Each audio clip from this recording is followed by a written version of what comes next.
जब ब्लीडिंग या स्पॉटिंग होती है तो it can be because of abortion. अभी तक बच्चेदानी का मुंह खुला नहीं है तो हम प्रॉपर मेडिकेशन से इसको बहुत हद तक ठीक कर सकते हैं। तो ये बहुत ही लाइफ थ्रेटनिंग कंडीशन है, अगर आप इग्नोर करेंगे तो कभी कभी जान का जोखिम भी हो सकता है। नमस्कार, मैं डॉक्टर अदिति गई, practising obstetrician and gynaecologist in Gaur City 2 Noida. आज इस वीडियो में हम बात करेंगे कि क्या प्रेगनेंसी के फर्स्ट ट्रिमेस्टर, पहली तिमाही में ब्लीडिंग या स्पॉटिंग होना नॉर्मल है या आम बात है। तो जैसा कि हम जानते हैं कि 7th वीक में हार्ट बीट आ जाती है, आपका अल्ट्रासाउंड पे हार्ट बीट कंफर्म हो जाती है, आपने अल्ट्रासाउंड करवा लिया, सब कुछ बहुत ही अच्छा चल रहा है, लेकिन अचानक से आपको स्पॉटिंग या ब्लीडिंग होना स्टार्ट हो गया। तो क्या ये नॉर्मल है? तो 20% फीमेल्स में ये इम्प्लांटेशन की वजह से स्पॉटिंग होती है, जो कि बहुत ही नॉर्मल है, लेकिन आपको अपने डॉक्टर के पास विजिट जरूर करना है। बाकी केसेस में जब ब्लीडिंग या स्पॉटिंग होती है तो it can be because of abortion. Abortion की वजह से ये हो सकता है। अबॉर्शन कैन बी थ्रेटेंड और इनएविटेबल।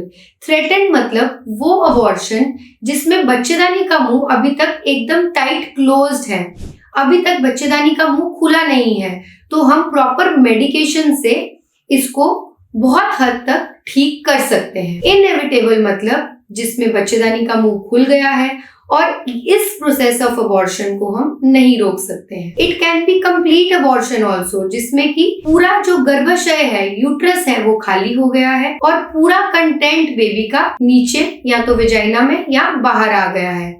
तो abortions can be one of the reason of bleeding या स्पॉटिंग इन प्रेगनेंसी।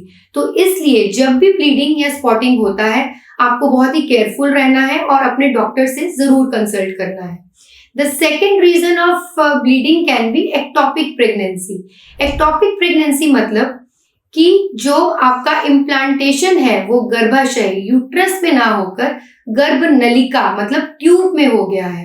अब ट्यूब में बेबी के ग्रो करने की बहुत ज्यादा जगह नहीं होती है, ना ही वो बहुत स्ट्रेचेबल होता है। तो जैसे ही बेबी ग्रो करने लगता है वो कुछ वीक्स तक पहुंचने के बाद नली फट जाती है और ब्लीडिंग हो सकती है। तो ये बहुत ही लाइफ थ्रेटनिंग कंडीशन है, अगर आप इग्नोर करेंगे तो कभी कभी जान का जोखिम भी हो सकता है।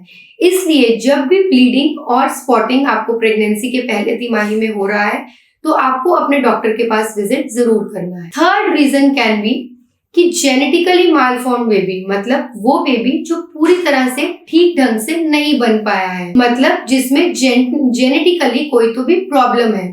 तो this is nature's way of protection from genetically malform babies, जो कि एक बहुत ही अच्छी बात है कि अगर बेबी जेनेटिकली मालफॉर्म्ड है तो वो खुद ही अबॉर्ट हो जाए। अब ये जानना है कि आपको इस दौरान करना क्या है। तो फर्स्ट एंड फॉरमोस्ट, जैसे कि मैंने वीडियो में पहले भी कहा, कि आपको अपने डॉक्टर के पास जरूर विजिट करना है। डॉक्टर फिजिकल एग्जामिनेशन करके ये जान लेंगे कि अभी बच्चेदानी का मुंह खुला है या नहीं खुला है।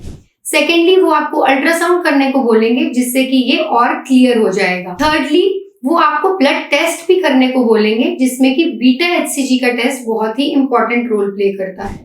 अगर बीटा HCG हो सकता है वो आपको बार बार करने को बोले।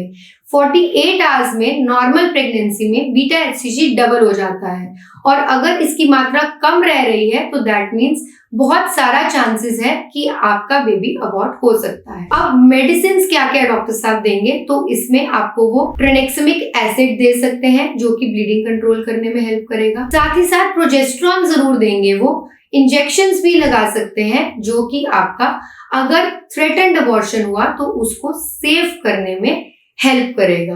तो आपको अपने डॉक्टर के पास विजिट जरूर करना है और साथ ही साथ फर्स्ट तिमाही में होने वाली ब्लीडिंग या स्पॉटिंग को इग्नोर बिल्कुल नहीं करना है।